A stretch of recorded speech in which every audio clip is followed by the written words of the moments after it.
সকালবেলায় রুটি পরোটা লুচি করার পর এটাই ভাবনা চলে আসে, এটা দিয়ে কি খাবো।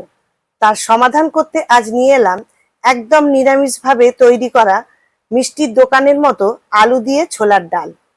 এটা খেতে হবে খুবই সুস্বাদু আর চটজলদি এটা তৈরি করা যায়।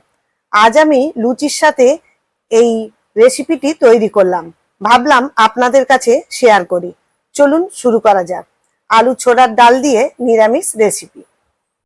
নমস্কার বন্ধুরা, আমি মৌসুমি উইথ মৌসুমি চ্যানেলে সবাইকে স্বাগত। প্রথমে একটা কড়াইয়ের মধ্যে হাফ চামচ গোটা জিরে, হাফ চামচ গোটা ধনে ও একটা শুকনো লঙ্কা শুকনো অবস্থায় ভেজে নেব। যখন এটা ড্রাই রোস্ট হয়ে যাবে তখন এটাকে তুলে নিয়ে ঠান্ডা করে শিলে বেটে নেব। এবার কড়াইয়ের মধ্যে 2 চামচ সর্ষের তেল দেব।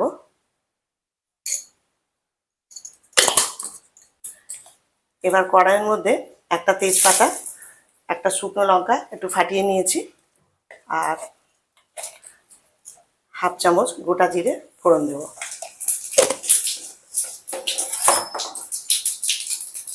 ফোড়নটাকে ভেজে নিলাম। এরপর এর মধ্যে একটা বড় সাইজের আলু, যেটা খোসা সমেত আমি ছোট ছোট করে কেটে নিয়েছি, এরপর সেই আলুটাকে দিয়ে দেবো।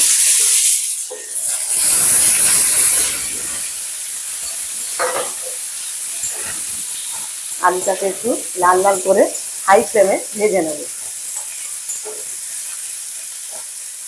আলুগুলো আমার লাল লাল করে ভাজা হয়ে গেছে। এবার এর মধ্যে একটা মিডিয়াম সাইজের টমেটো, যেটাকে এরকম কুচিয়ে রেখেছি, সেটাও দিয়ে দিলাম। আর দিয়ে দিলাম 1 চামচ আদা বাটা। এবার এটাকে এই টমেটো আর আদাটাকে একটু ভেজে নেব। স্বাদ মতো লবণ দিয়ে দেবো।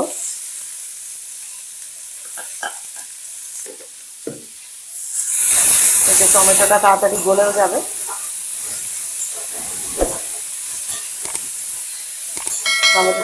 টমেটো আর আদার কাঁচা গন্ধটাও চলে যাবে, ততক্ষণ এটা একটু ভেজে নেব। টমেটোটা অনেকটাই নরম হয়ে গেছে আর আদা আর টমেটোর কাঁচা গন্ধটাও চলে গেছে। এবার এর মধ্যে হাফ চামচ হলুদ গুঁড়ো, হাফ চামচ লঙ্কার গুঁড়ো, হাফ চামচ কাশ্মীরি লঙ্কার গুঁড়ো আর হাফ চামচ জিরে গুঁড়ো, এই মশলাটাকে দিয়ে দেবো। সামান্য একটু জল দিয়ে দেবো। এবার মশলাটাকে ভালো করে কষিয়ে নেব।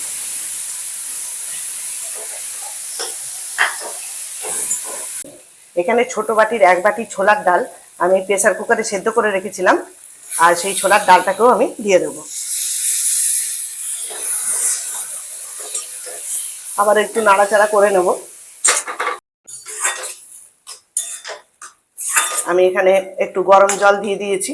সেই ডাল, প্রেসার কুকারের ধোয়া সেই ডালটাকেও আমি দিয়ে দিলাম।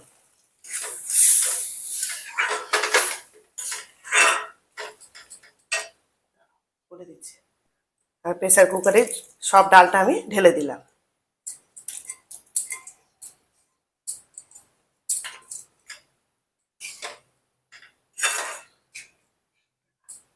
যেহেতু নিরামিষ ছোলার ডাল, একটু মিষ্টি না হলে ভালো লাগবে না, তাই এখানে 1 চামচ মতো চিনি দিয়ে দিলাম। আপনারা যে যেমন মিষ্টি খাবেন সেই অনুযায়ী চিনি দেবেন। এরপর কিছুক্ষণের জন্য এটাকে ঢাকা দিয়ে রাখবো।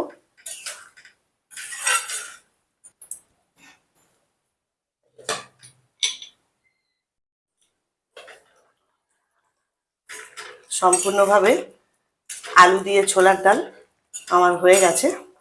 এবার এর মধ্যে জিরে, ধনে আর শুকনো লঙ্কা শুকনো খোলায় ভেজে রেখেছিলাম, সেই তার গুঁড়োটাকে দিয়ে দিলাম। এই গুঁড়োটা উপর থেকে ছড়িয়ে দিলাম। আমার সম্পূর্ণভাবে ছোলার ডালের রেসিপি হয়ে গেছে। এবার এটা অন্য পাত্রে নামিয়ে রাখবো। সম্পূর্ণভাবে তৈরি করলাম আলুর সাথে ছোলার ডালের নিরামিষ রেসিপি। যেমনভাবে আমি তৈরি করলাম সেইভাবে একবার তৈরি করে রুটি, পরোটা বা লুচির সাথে সার্ভ করুন। বাড়ির সবাই খুব খুশি হবে। আমার রেসিপিটি কেমন হয়েছে কমেন্ট করে অবশ্যই জানাবেন। ভালো লাগলে লাইক ও শেয়ার করবেন। নতুন বন্ধু হলে চ্যানেলটিকে সাবস্ক্রাইব করে পাশে থাকবেন। সবাই ভালো থাকবেন, সুস্থ থাকবেন। আবারও আসবো নতুন কোনো ভিডিও নিয়ে। ধন্যবাদ।